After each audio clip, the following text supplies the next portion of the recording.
Obugalo bwa Bajjo.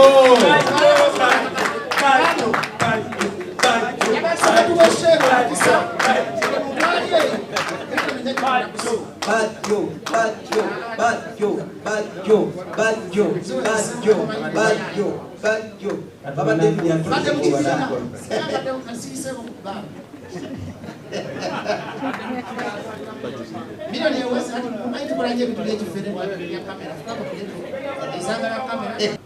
Banyabule basebo bebaza kapo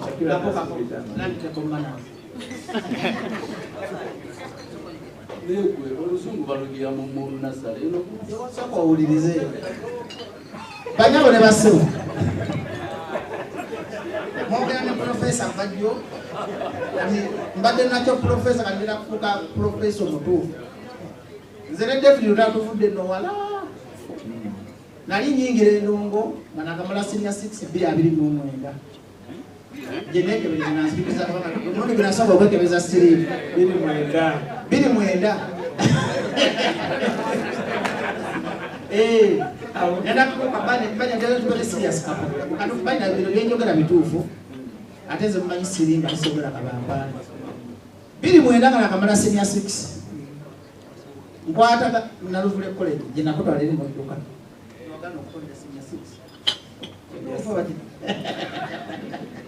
Bili bwana akamala senior 6 nga nyingi ngo omuntu eyasooka okunyaniriza mundu omwana bali mu David Lutalo amujukiza kwa kijukira ana jajjake mumpa microphone entuufu kubanga ngenda kwogera byange muziro ka mu class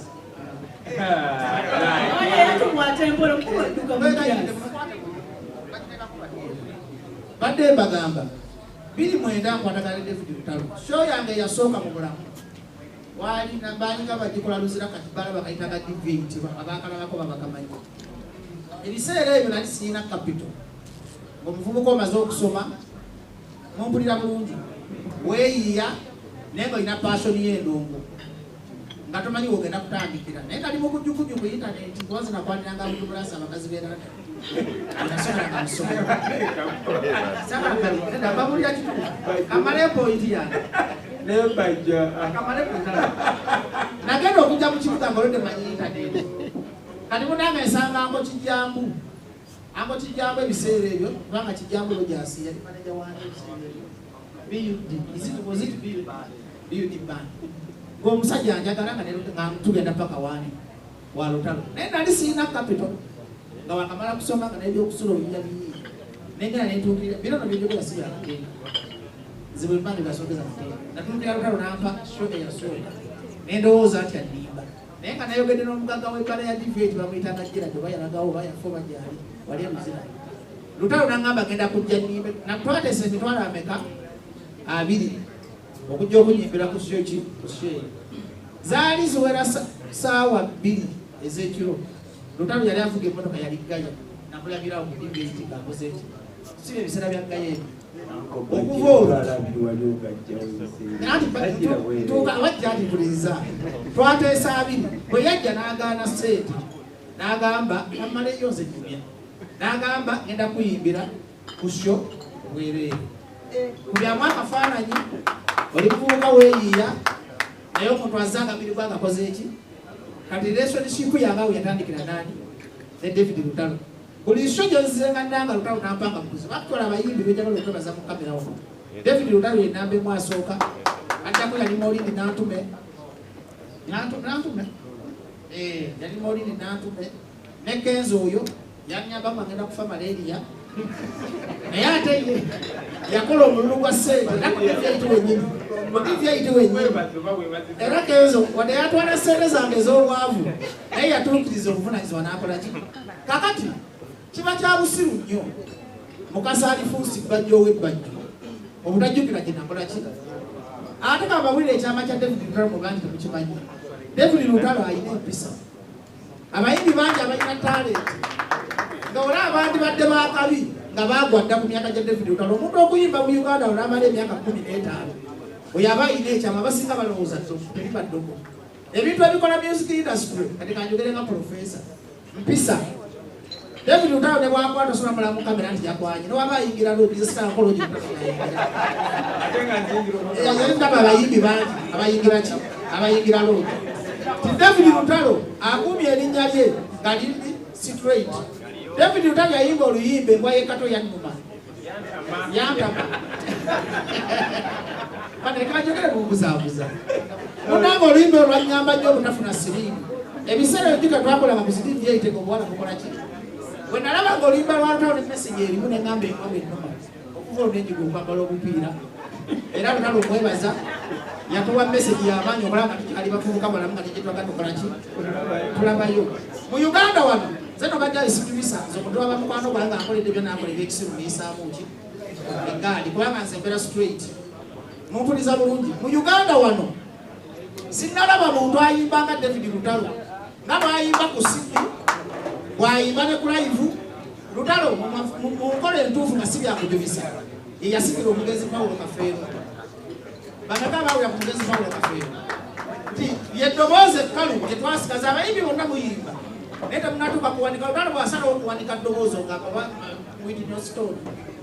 nze nabagambako wano emboozi yange kwaba muntu alanga ab'okusaaga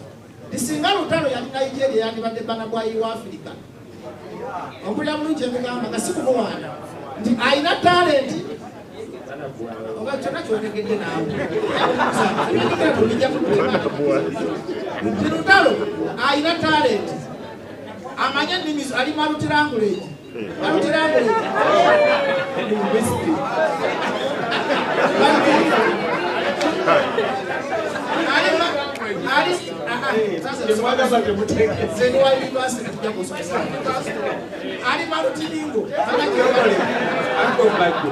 Uncle Badjo, wabagamba nti University osoma Luzungu.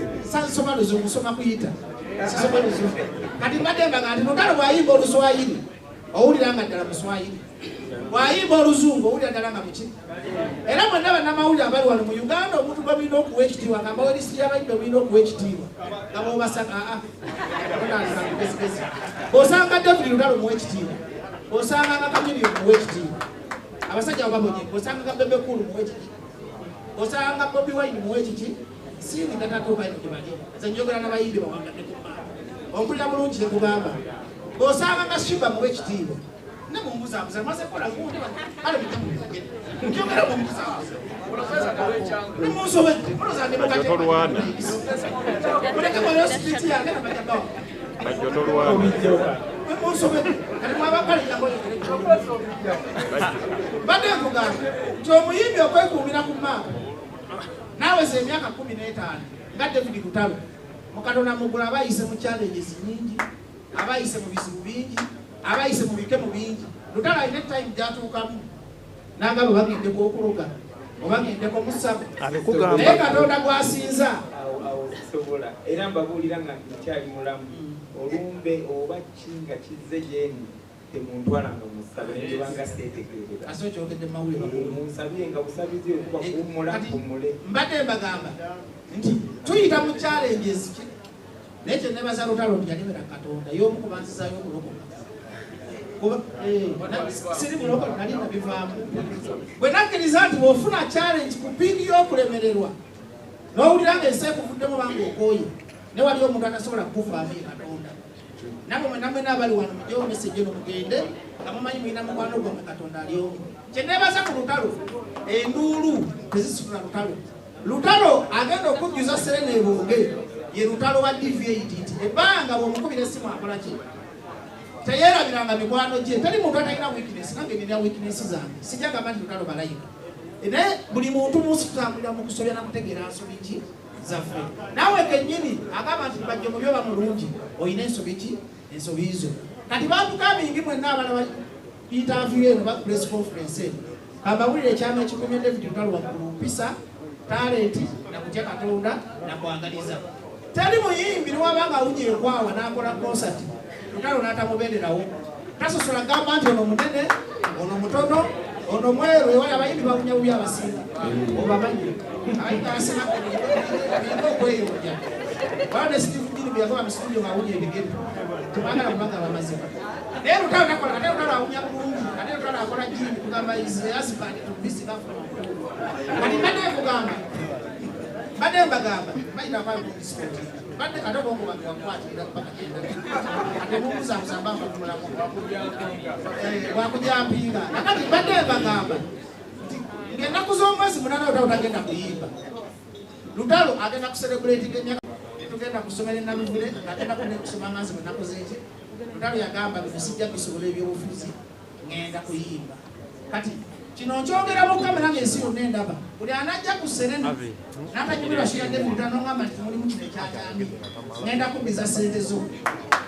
era mutegesi w'ekibulu kino ajja wano omulembeeza Lutalo ng'ensi yonna ekola ki ng'era batuye mu kwogeza amalusi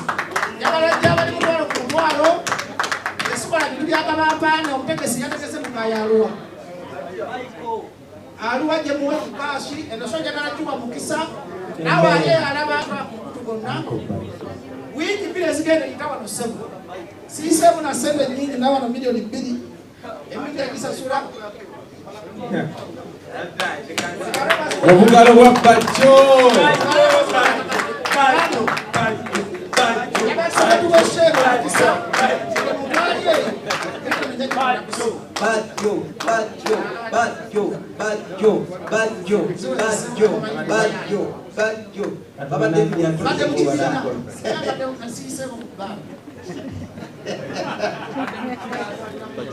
milioni ewezi hati mkumaiti kulanje vitu vyetu fere kwa ya kamera fukapa kuletu izangara kamera kwa mulimu Sumura ku university singo kuzibu kola course ya Lutalo kola course bagiyita leisure events and hospitality course zikuno elimu accounting elimu principles of management kansubira lijogera mubaso elimu ICT okuli kano mumanyi kugane munyuma ebintu elimu introduction to leisure and accounting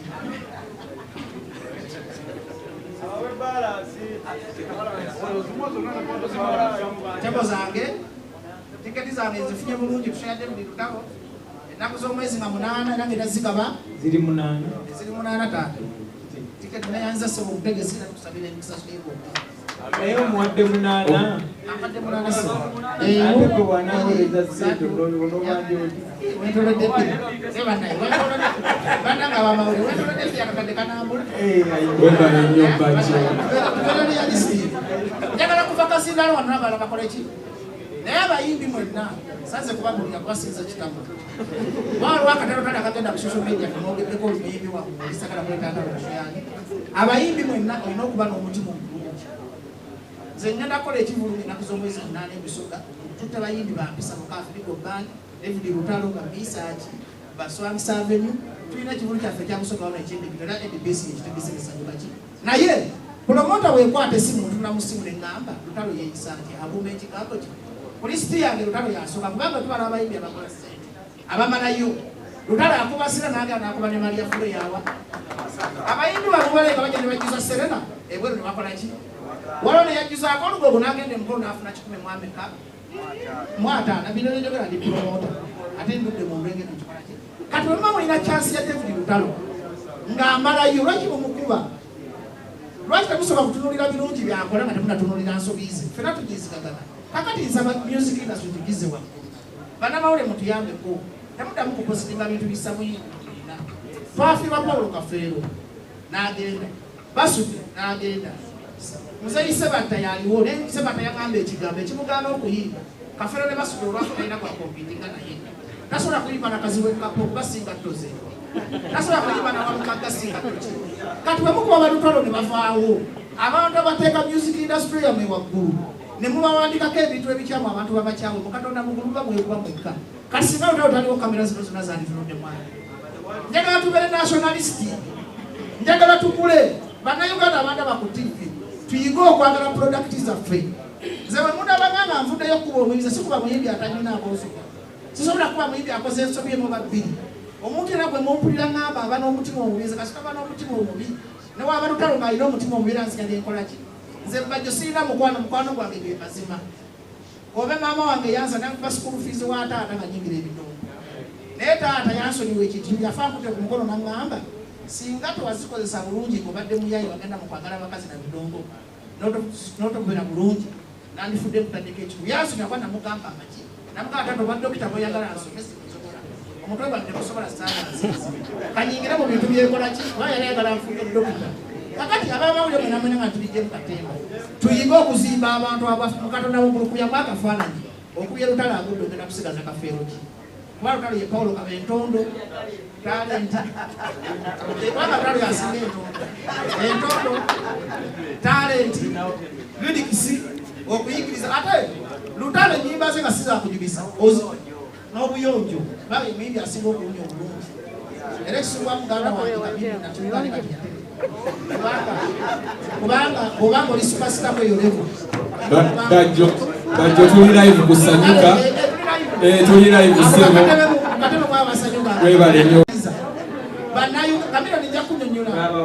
ebigere byate mbadde nkugamba nemuseka mbadde nkugamba nga nva kazinalo kadde mukutabu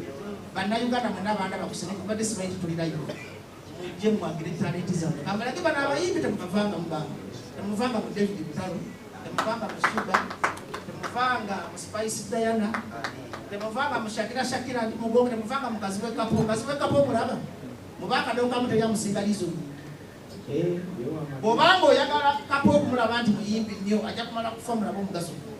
kadize kwa nyonde bana kufanya mulaba omugaso gwange temuvanga mu basajja ba Firigo Band temuvanga basajja ba Eagles aba baje tukusabolekereyo kakadde aka live kusanyuka no aje kale banayugana kokalo wapajo buliwa kokalo wapajo buliwa